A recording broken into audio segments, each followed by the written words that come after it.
Welcome back. So as I was exiting the house tonight, this trade came down. And I was like, I'm not coming back and doing a video and risking being late for the game. So I was like, all right, I'll just post it late, which I'm sure the internet will love. It normally does. The Calgary Flames have made what I think is a decent move, but I'm going to say this. I also like what Seattle gets in return. So Jarnkrok, who has 12 goals and 14 assists for Seattle this year in 49 games. He is an unrestricted free agent this summer. He has now been traded to the Calgary Flames. Seattle retains $1 million of the cap hit. So Calgary's only taking on $1 million in cap. This is a really smart move by Tree Living. And not only is it a smart move by Brad Tree Living, but Ron Francis has done well here. This is where that whole weaponizing cap space works, because he can afford to retain money on guys, help a team out, and probably get back an extra pick in response. So he gets the 2022 second round pick, which had belonged to Florida. Calgary had it and has traded that to Seattle. He gets a 2023 third round pick from Calgary, and he gets a 7th round pick in 2024 from Calgary. So he gets 3 picks for a guy who likely would have left Seattle, and they would have got nothing for in the offseason.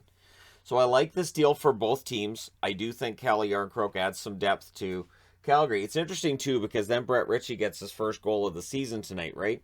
So it may create some internal fighting for roster spots, which is always good, as long as it doesn't lead to fights during practice. But for Calgary, I think this is a good move. I think you look at the Toffoli pickup, and now you look at this one. This is a team that really feels like they can do something this year, and I agree with them.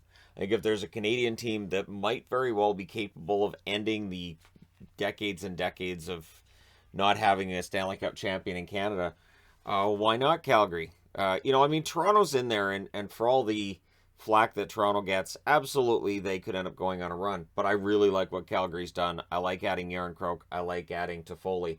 It's all about adding depth. And very often in the playoffs, it's whichever team can absorb injuries the best.